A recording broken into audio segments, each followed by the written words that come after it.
Vocación por la enseñanza. Nuevas herramientas para grandes logros en la educación.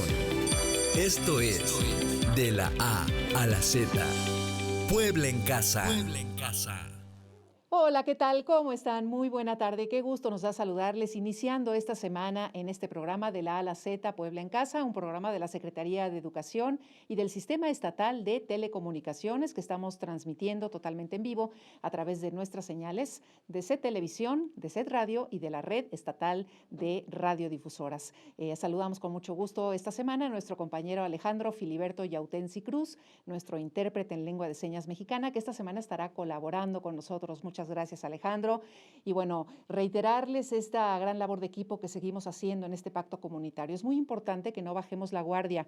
Se habla ya de las terceras olas, se habla de que de repente ha habido aumento de casos en algunos estados. Y bueno, en Puebla tenemos este pacto comunitario que implica 5 acciones que las hemos venido haciendo desde el inicio de esta pandemia y que son lavarnos las manos, desinfectar todo aquello que tocamos, tener esta sana distancia con aquellos que nos rodean, no tocarnos la cara y sobre todo el uso del cubreboca. Es muy importante que no dejemos de usarlo cada vez que vayamos a salir de casa y es la única manera, estas 5 acciones muy sencillas pero a la vez muy importantes, de que hagamos que estas cifras vayan bajando en nuestro estado. Así que lo invitamos a seguir haciendo esta gran labor de equipo. Y bueno, los lunes nos acompaña el secretario de Educación, el doctor Melitón Lozano, y hoy con temas de verdad muy interesantes, siempre lo han sido, pero justamente en esta ocasión, en la que ya se está hablando de las fechas del nuevo ciclo escolar 2021-2022 y otros temas que también ahorita nos contará en un momento. Secretario, ¿cómo estás? Bienvenido.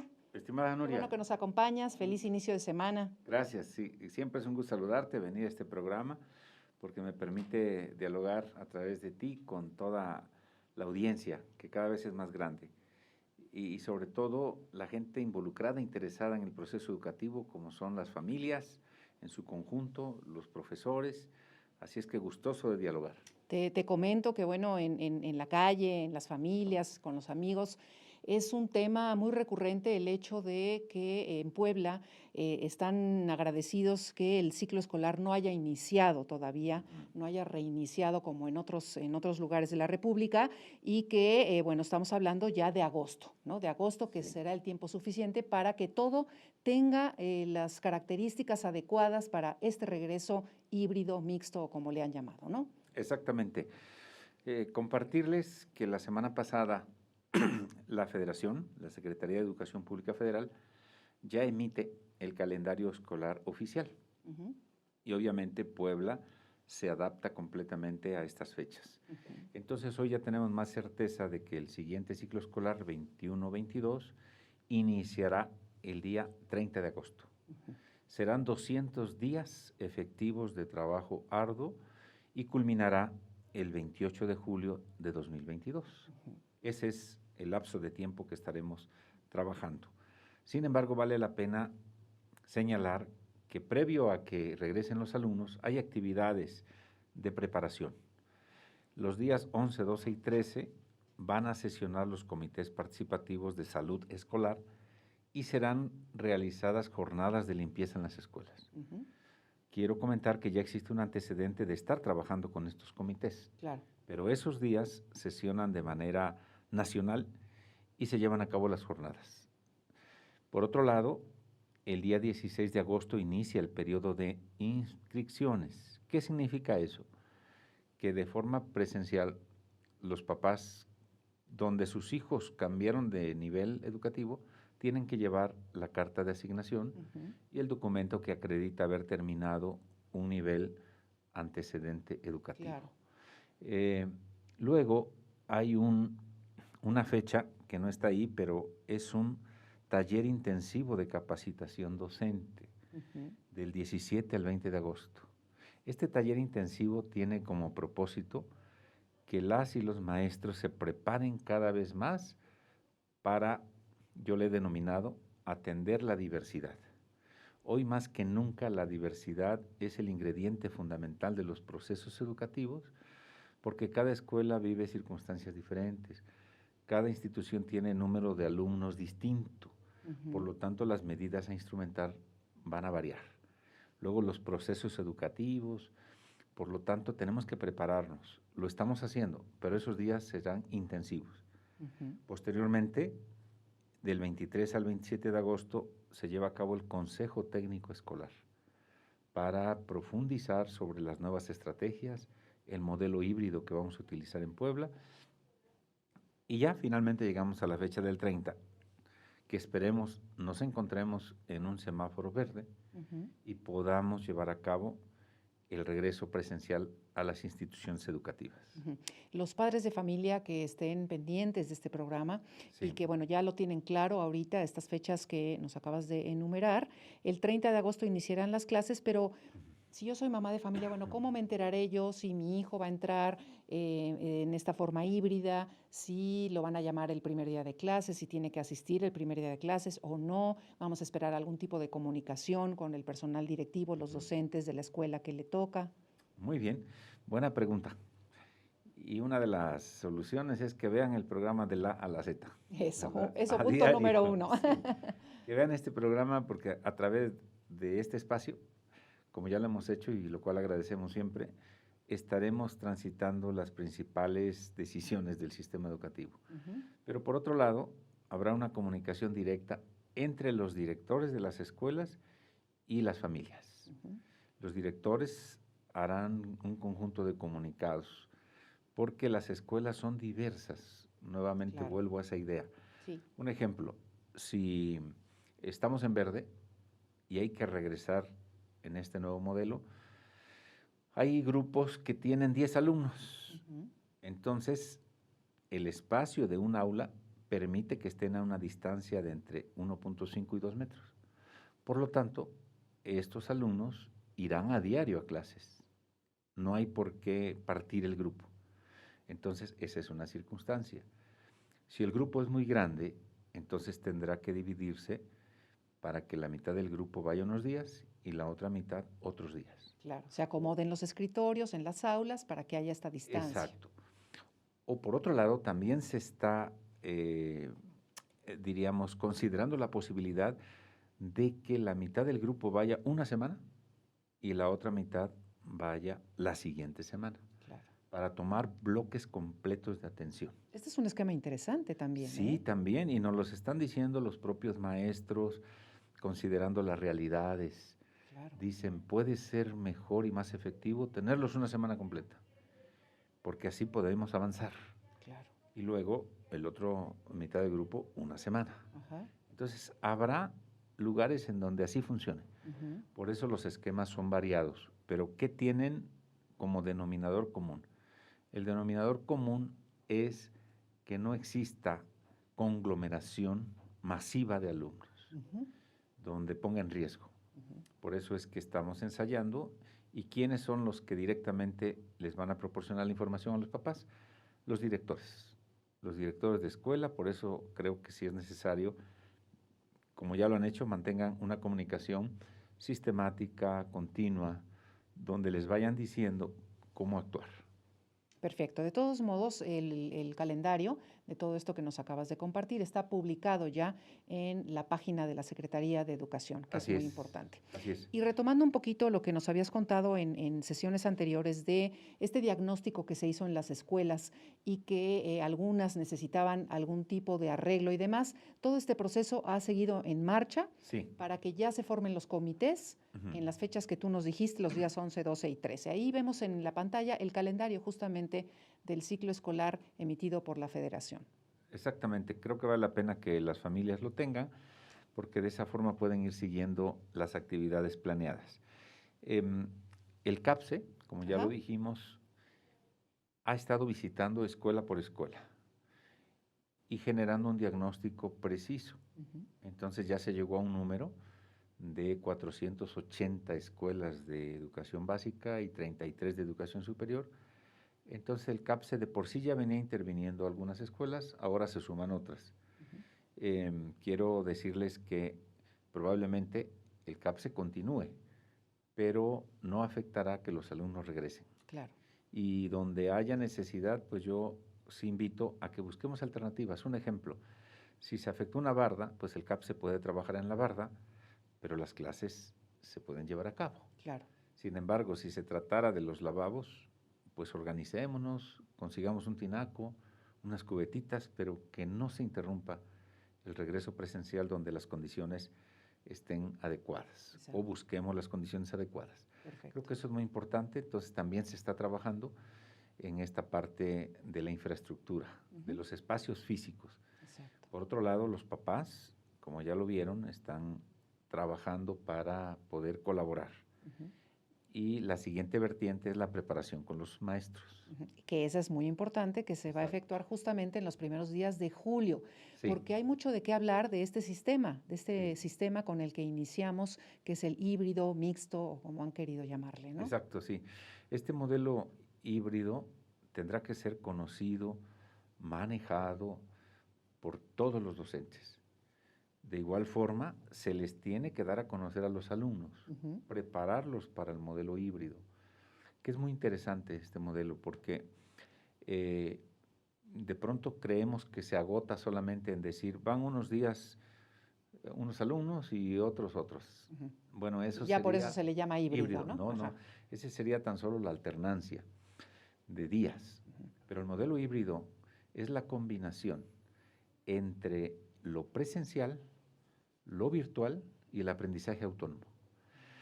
Si no lo tenemos claro, entonces podemos seguir reproduciendo esquemas que no le ayudarían a los alumnos y tampoco a los docentes. Un ejemplo, ¿no? Creo que ya se ha discutido, ¿qué es lo que hace insustituible la presencialidad? ¿O por qué es tan valiosa la presencialidad? Bueno, una de las respuestas es porque me permite un contacto humano capaz de comprender mejor al alumno y acompañarlo en su proceso. Hay cosas que el alumno puede hacer sin el maestro. Entonces, se planean estas actividades y se orientan en un proceso a distancia. Y hay trabajos eminentemente autónomos donde el alumno tendrá que desarrollarlos. Lo importante es caracterizar bien el aporte de estas tres formas de trabajar, porque qué caso tiene que el alumno venga a la presencialidad para que copie un texto. Pues eso lo puede hacer en su casa. Exacto. Entonces, no, la presencialidad es para que el docente pueda interactuar con el alumno. ¿Cómo estás? ¿Qué problemas tienes? ¿En qué te puedo ayudar? ¿Qué dificultades? ¿Cómo alentarlo? ¿Cómo ayudarle a recoger toda esta experiencia difícil vivida durante todo este tiempo y poder llevar a cabo acciones con toda la previsión, pero acciones de interacción, Claro. de convivencia, de solidaridad entre el grupo, capaz de formar la personalidad integral de un ser humano? Así es. Esa es la clave de la presencialidad. Y por eso decías tú que el aprendizaje y la presencialidad de alguna manera Sí. están unidas. Sí, están unidas, pero están conectadas siempre y cuando exista un hilo conductor Claro. que las vaya guiando. Sí. Y esa es la tarea que tenemos de compartirles a todos los maestros este modelo híbrido, discutirlo con ellos y eso va a garantizar que pueda haber una conexión entre estos tres momentos, que en su conjunto llamamos modelo híbrido. Y esto se va a dar, esta conexión, este aprendizaje, esta valoración de este modelo híbrido se va a dar en el foro educativo, que es el tercero ya. Sí, exactamente. Hemos tenido dos experiencias previas, Sí. que es el primero y segundo foro, que ha sido sensacional. Yo siempre he defendido la idea de que los profesores no tienen que ser maquiladores de la educación, sino tienen que pensar la educación, crear la educación, recrearla. Y eso solo es posible si nos reunimos a platicar, a dialogar, a pensar juntos. Ese es el sentido de los foros. Y a mí me da verdadera esperanza ver que se conectan 50, 60,000 maestros a dialogar y discutir posturas, decisiones. Creo que eso nos va generando mayor nivel de conciencia de lo que tenemos enfrente y tomar mejores decisiones. Claro. Y aquí viene un principio muy importante de Paulo Freire, pensador latinoamericano, que dice: nadie educa a nadie, nadie se educa solo, nos educamos en comunidad, mediados por el mundo. En este sentido, creo que el trabajo en común, unidad, es clave.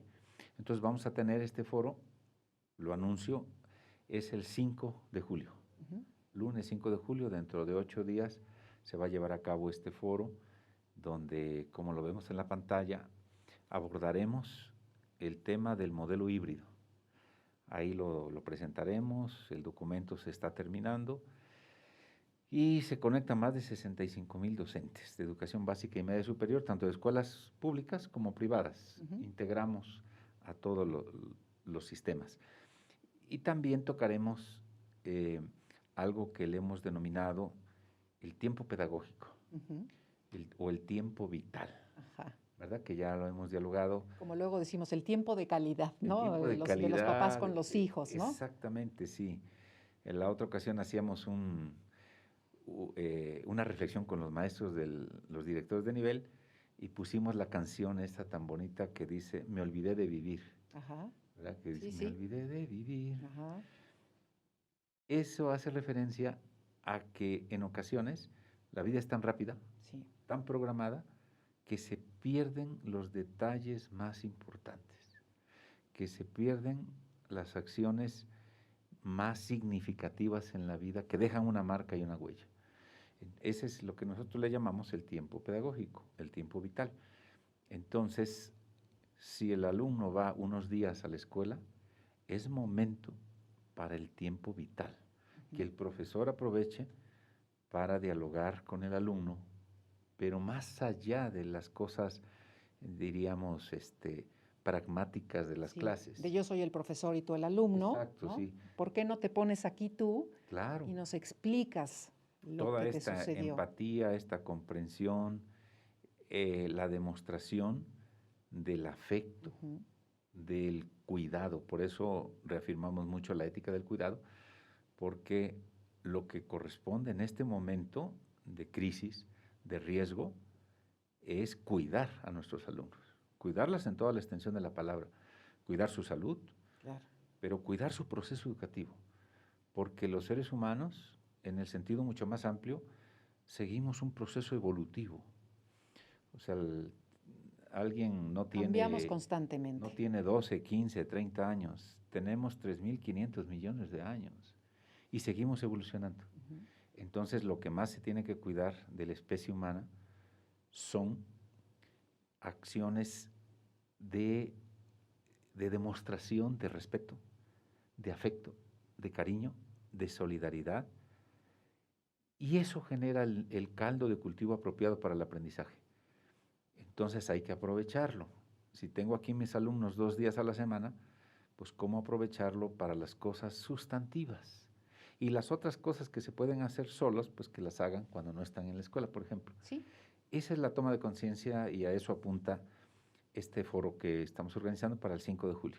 Va a estar muy interesante. 5 de julio, ya tenemos 2 fechas muy significativas este día, el inicio de clases el 30 de agosto y este tercer foro educativo para todos los docentes el 5 de julio. Pero hay otro tema que vienes a platicarnos hoy que también es de suma importancia.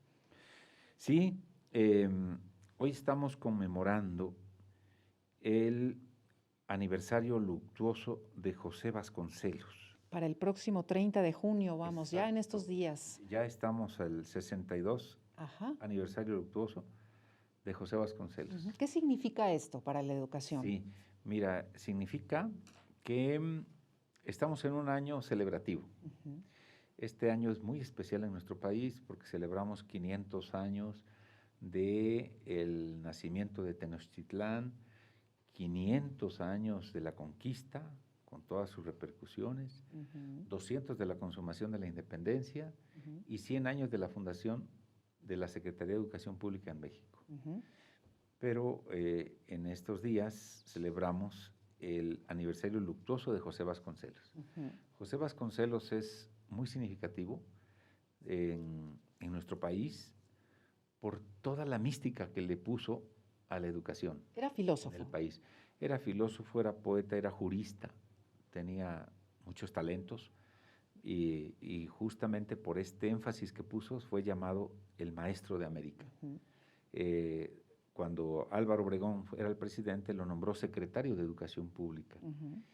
Y él, con esta visión que tenía tan amplia, logra impulsar un conjunto de acciones en todo el país. Edita libros para que se popularecen y lleguen a todos lados, genera bibliotecas, impulsa el muralismo, por ejemplo, sí. David Alfaro Siqueiros, Diego Rivera, pintaron en varios lugares donde se quedaron plasmados como íconos de nuestra historia del país. Promueve el arte y la cultura a nivel popular. Y aquí hay dos términos que acuñó muy interesantes. Al maestro lo concibe como un apóstol de la educación. Y la labor que realizan en las comunidades rurales le llama misiones culturales. Una verdadera misión de poder compartir el conocimiento, la cultura, el arte, los oficios, a lo largo y ancho del país. Entonces eso lo convierte en una verdadera cruzada por la alfabetización, porque el reto fundamental era que había miles de gentes que no sabían leer ni escribir. Claro. Y ese era uno de los principales propósitos de esta labor. Ahora bien, este espíritu de José Vasconcelos, con la mística que él le impregnó, creo que ahora nos inspira. En este momento preciso. En este momento preciso, es decir, en aquel momento la prioridad era que aprendieran a leer y escribir. Y ahora nos preguntamos, bueno, ¿cuál sería la prioridad en este momento? ¿Cuál sería? Entonces, la prioridad fundamental en este momento de crisis pandémica, donde los alumnos han estado 1 año, 4 meses en sus casas, sin contacto, alumnos que no conocen la escuela, no conocen a sus maestros, claro. y más de preescolar. Sí. Imagínate un niñito de 3 años, 4 años que no conoce la escuela, no sabe qué es, no conoce a sus maestras, y va a llegar por primera vez. ¿Cuál sería la prioridad? La prioridad no es tanto llegar y métete a una disciplina y ahora apréndete de 1, 2 y 3. ¿no? Y rápido porque perdiste tiempo, ¿no? Ajá. Exacto. Entonces, la prioridad fundamental es el cuidado, la ética del cuidado hacia su proceso formativo, eminentemente, más que informativo. Entonces, ese es el reto. Cuidarlos, que no se nos pierdan. Cuidarlos, que no abandonen la escuela. Cuidarlos, que no se sientan decepcionados porque las limitaciones de 1 año, 4 meses en casa no les permitió ciertos conocimientos. Por eso el calendario escolar señala que va a haber, una vez entrando, un diagnóstico y luego una etapa de regularización, de compensación de los aprendizajes.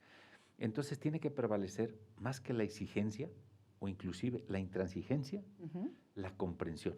Claro. La comprensión, la ayuda, la solidaridad. Se ha estado dialogando mucho en los consejos técnicos sobre la empatía. O sea, eso es anteponer ante cualquier exigencia un trato verdaderamente humano, un trato verdaderamente comprensivo que nos permita salir adelante de esta crisis. Porque es una crisis que, ya lo hemos dicho hasta la saciedad, nadie la esperaba. Nos tomó y nos sacudió como raza humana en el mundo y tiene secuelas porque no ha terminado.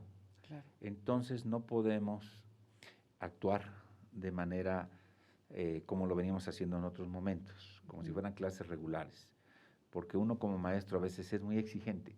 Quiere uno que los alumnos logren siempre al máximo los propósitos educativos.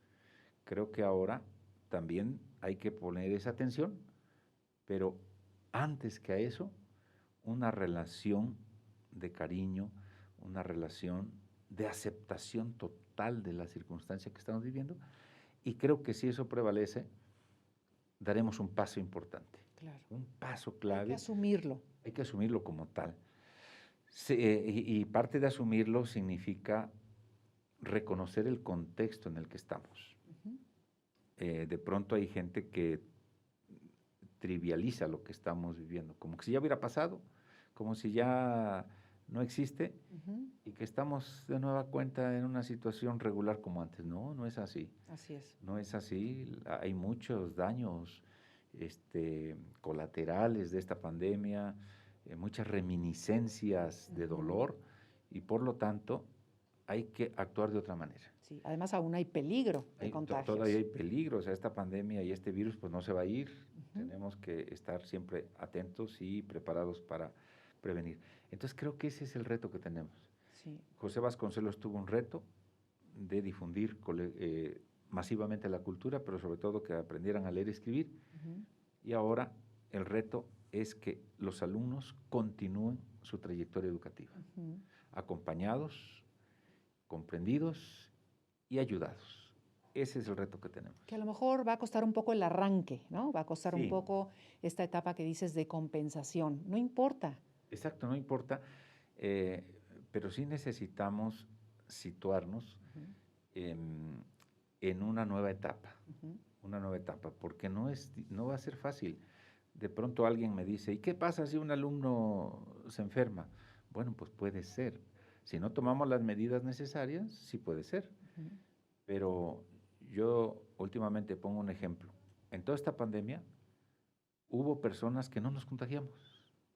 Miles de gentes que no se contagiaron. ¿A qué se debió? Se debió a que siempre se tuvieron las medidas necesarias. Y alguien cuando se contagió dice, no, es que en algún momento bajé la guardia, en algún momento me confié. Sí. Entonces ahora no nos confiemos, no nos confiemos. Yo creo que si desde la casa la mamá o el papá analiza cómo están sus hijos en salud, los envía sanos a la escuela, ya no estamos limitando un riesgo. Luego a la entrada de la escuela, por si hubo algo, se vuelve a revisar. Luego en el salón de clases, el profesor muy atento a los síntomas que pudieran presentar sus alumnos. Luego que el recreo no sea a la misma hora, sino en diferentes momentos. Claro. No hay forma de que alguien se contagie. Así es. ¿Verdad? Sin embargo, si de pronto relajamos las cosas, pues es obvio que va a haber. ¿Pero de quién depende? Depende de nosotros, depende de la adecuada coordinación. Por eso hoy más que nunca el trabajo coordinado entre padres de familia, maestros, tiene que estar de la mano. Sí. ¿Cómo ayudamos? ¿Cómo colaboramos? Ese es el reto, más que buscar siempre dificultades. Las dificultades existen, pues no estamos en un lecho de rosas, es una pandemia mundial. Por lo tanto, hacer el mayor esfuerzo para que el 30 regresemos. Y eso va a redundar en mayor felicidad para los alumnos, mayor aprendizaje, mayor crecimiento humano, que es a lo que se le apuesta con la presencialidad. Así es. Y todo esto que va a suceder en las escuelas, en donde van a asistir ya nuestros hijos y nuestras hijas, tenemos que seguirlo en casa. Es muy importante que los padres de familia, como tú dijiste hace un momento, hagan esta sinergia con los docentes, con los alumnos, para que todas estas medidas de precaución que se van a llevar en las escuelas, las sigamos haciendo también en casa, todos los integrantes de las familias. Exactamente. Yo creo que entre la casa y la escuela, creo que pesa más la casa.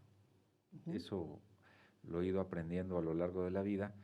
He tenido alumnos donde si su situación familiar es de acompañamiento, de ayuda, los alumnos desarrollan mejores capacidades.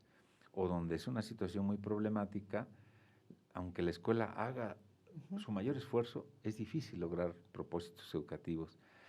En este sentido, si en la casa están tomando las medidas de prevención, hay hábitos ya desarrollados y si no los hay que enfatizarlos, entonces llegarán a la escuela con prácticas que nos van a ayudar a garantizar que nadie se ponga en riesgo. Así es. Y que podamos empezar. Yo quiero finalmente que reflexionemos la gran importancia del regreso. Si mantenemos esta postura de no regresar, pues podríamos seguir otro ciclo escolar así, y entonces sí ya sería terriblemente difícil recuperar algunos aprendizajes o recuperar la trayectoria. Y recordemos que es posible en este momento porque estamos a punto de iniciar un nuevo ciclo escolar en otras condiciones. Secretario, muchísimas gracias como siempre, por tu asistencia los lunes a este espacio de la Secretaría de Educación y del Sistema Estatal de Telecomunicaciones de la A a la Z. Gracias también a Alejandro Filiberto Yautensi Cruz, nuestro intérprete en lengua de señas mexicana. Mañana a las 12 tenemos una cita. Que pasen buena tarde. Gracias. Esto fue De la A a la Z, Puebla en Casa. Un viaje por el conocimiento de las nuevas tendencias digitales en la educación.